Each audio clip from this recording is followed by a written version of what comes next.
আমি তো বেড়াতে যাচ্ছি না, কাজে যাচ্ছি।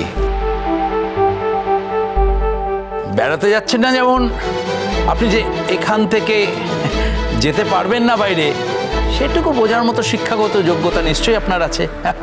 একটু আগেই তো আপনি শিক্ষিত বলে নিজে অহংকার করেছিলেন।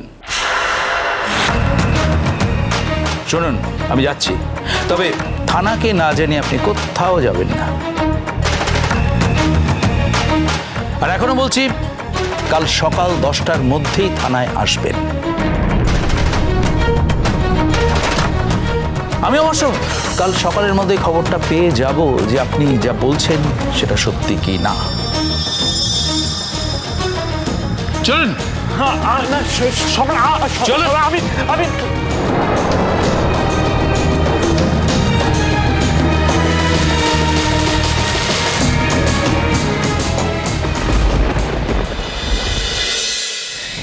কি হলো?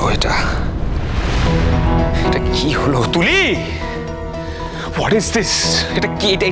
এটা কি হচ্ছে? এই ফল পেলাম আমি তোমাকে বিয়ে করার? হ্যাঁ দেখো তুলি, তুমি তো প্রথম দিন থেকেই জানতে যে আমাদের স্ট্যান্ডার্ডস মেলে না। তুমি এটা এরকম গরিব পরিবারের মেয়ে, তুমি অতীব সাধারণ মেয়ে, ভেরি অর্ডিনারি। সেখানে আমি কিন্তু কখনো এইসব বিচার করিনি।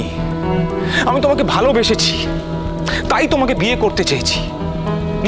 নিজের বাবা মার সিদ্ধান্ত মানিনি। আমি শুধুমাত্র মেনেছি হচ্ছে আমাদের ভালোবাসাটা তোমাকে, তোমার খুশিটা আমি আগে দেখেছি, কিন্তু তার এই ফল পেলাম আমি। হ্যাঁ, তোমার এই গোটা পরিবার আমাকে এই দাম দিল সেটার। আর উনি কে? Who is she? তোমার মা বাবার কোনো আপত্তি নেই, তোমার দাদার কোনো আপত্তি ছিল না। উনি কোথা থেকে উড়ে এসে জুড়ে বসলেন আমি বুঝতে পারছি না তুলি। সম্রাট, উনি আমার শাশুড়ি মা হন। হ্যাঁ, উনি যে কথাগুলো শুনেছেন সেই কথাগুলো ভুল হতে পারে,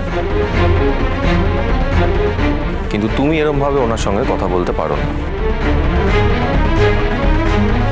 বাহ, আমার মান সম্মান নিয়ে টানটানি করা হচ্ছে, তার বেলায় কিছু না, কিন্তু আমি কিছু বলতে পারবো না। অদ্ভুত। ঠিক আছে, অলরাইট, আমি চলে যাচ্ছি। না, শোনো, আমার কথাটা শোনো। তুমি আমার সাথে যাবে না, আমার সাথে থাকারও কোনো প্রয়োজন নেই। যতক্ষণ না তুমি আমার সম্পর্কে নিশ্চিন্ত হচ্ছ, তোমাকে আমার সঙ্গে যেতে হবে না। ঠিক আছে, তুমি থাকো। এই চল তোরা। সম্রাট, দাঁড়া বাবা, এরকম ভাবে তো এখন চলে যাওয়া যাবে না।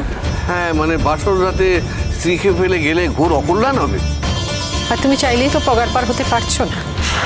পুলিশের কাছে খবরটা গেছে, তুমি যেখানেই যাও না কেন পুলিশ তোমাকে টেনে বার করবে। তার চাইতে তুমি যদি নিজেকে নির্দোষ মনে করো তাহলে তুমি এখানেই থাকো।